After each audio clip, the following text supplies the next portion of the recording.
Il apparaît logique de consacrer sur le plan international le 10 décembre de chaque année, depuis 1950, une journée de sensibilisation, de mobilisation pour les droits de l'homme. Le thème retenu pour cette année est « Nos droits, notre avenir maintenant ». L'initiative de votre présence à ce forum, en dépit des circonstances dangereuses auxquelles vous vous êtes exposés, témoigne d'instinct de votre appartenance à la génération des pères fondateurs qui ont érigé la Constitution de 1806 et qui ont fait de ce morceau d'île un havre de paix pour tout être humain de l'époque qui se sentirait menacé ou privé de son droit le plus élémentaire. Article 1er.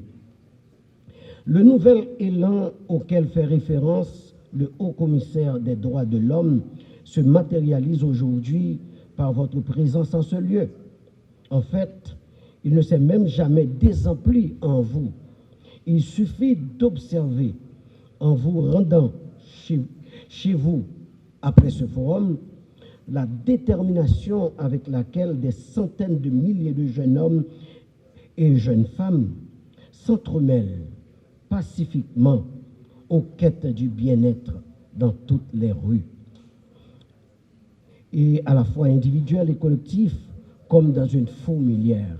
Ceux-là sont prêts depuis toujours. Dans cette veine, l'État a l'impérieuse obligation d'agir et soutenir les initiatives de la société civile, organisées dans leur rôle de fantassins, de défenseurs avant-gardistes des droits de l'homme. Avoir ratifié et signé d'importants instruments internationaux comme la Déclaration universelle des droits de l'homme est une bonne chose.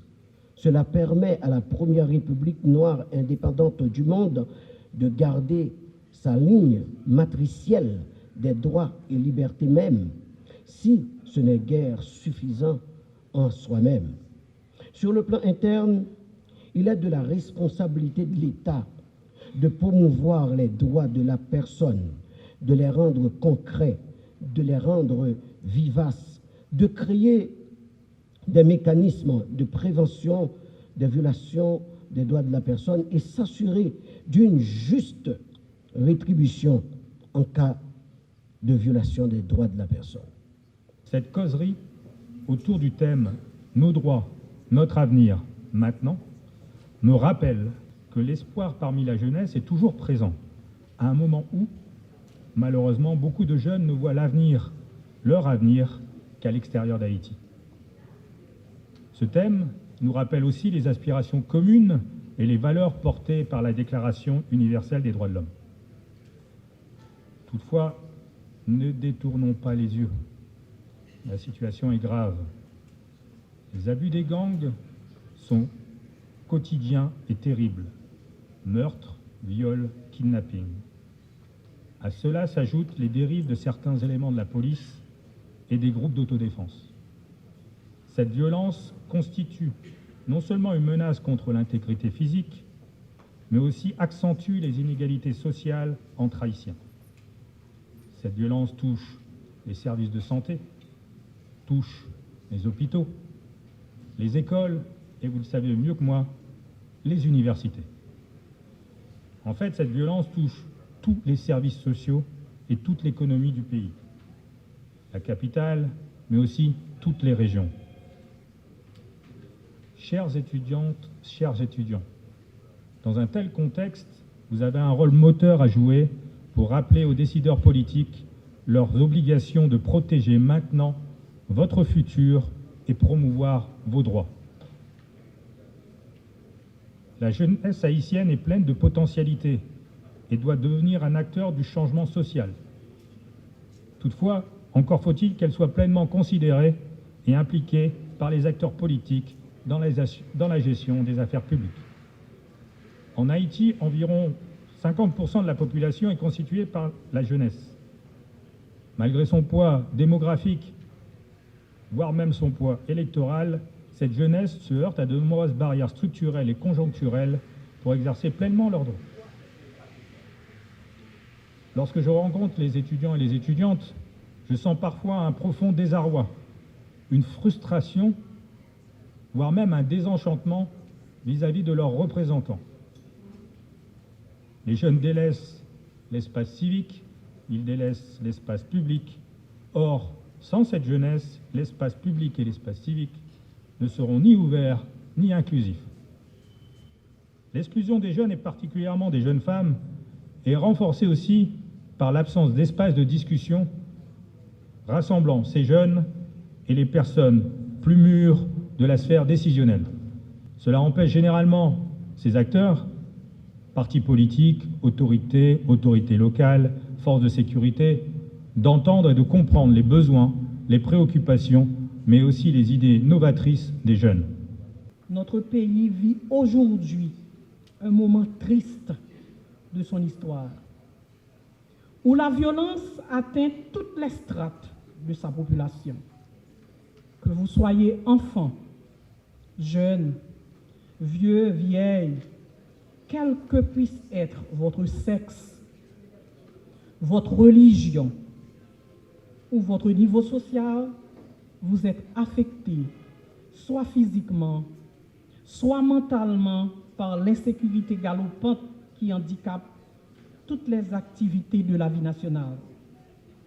Les universitaires haïtiens et haïtiennes, groupe social appelés à réfléchir sur les problèmes du pays en vue de proposer à l'État des pistes de solutions pour la construction de la physionomie du pays et du mental de la population, sont les plus touchés.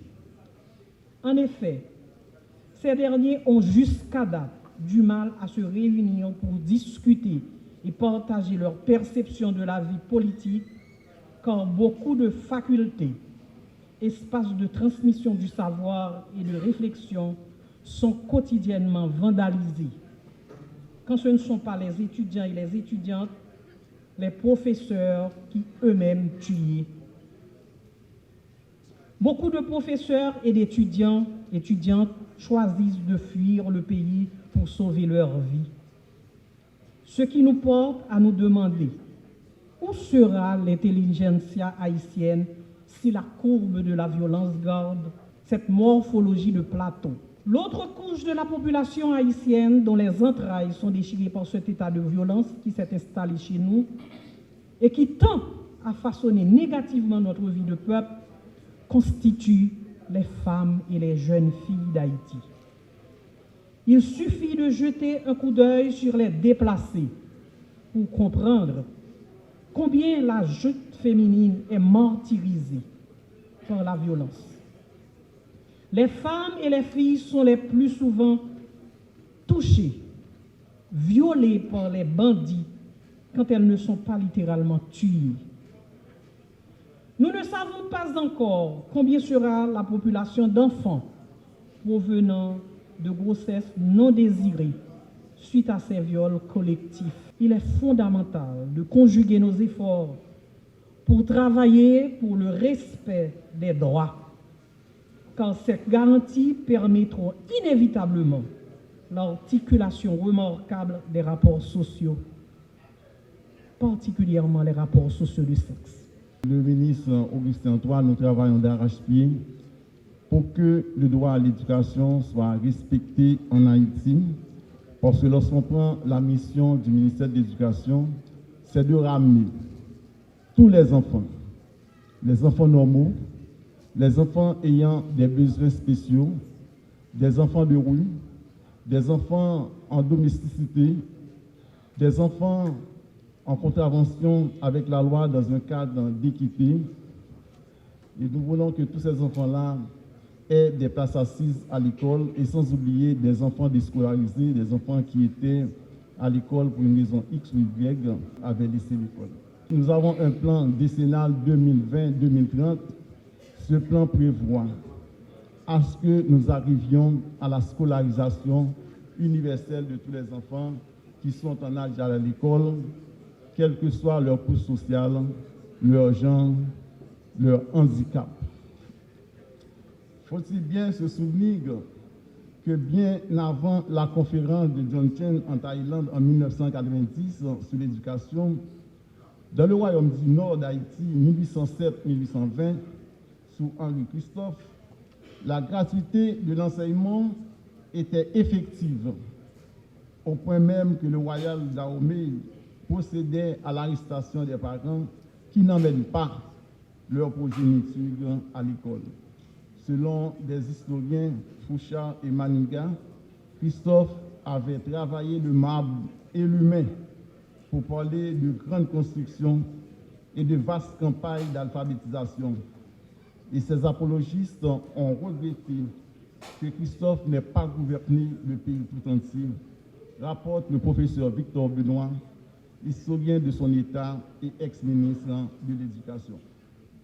Et j'en profite pour dire qu'on ne doit pas voir le problème du pays en aval seulement, avec le pullulement des gangs armés et le déplacement des enfants, des femmes, des jeunes sous forme d'exode, mais aussi en amont, en raison de nombreux besoins essentiels dont le droit à l'éducation non encore satisfait.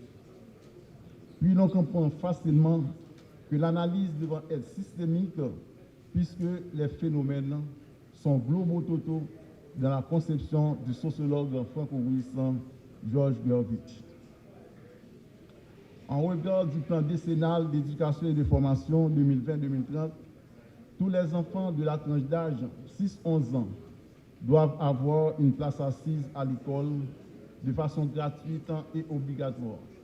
Et d'ailleurs, quel que soit le genre, le handicap et les coûts sociaux de l'apprenant. Cet output est en congruence avec les objectifs de développement durable 4 de la feuille de route issue du Congrès de New York de 2015 et du cadre d'action de Dakar 2000 de l'UNESCO, voire la déclaration d'Incheon en Corée du Sud.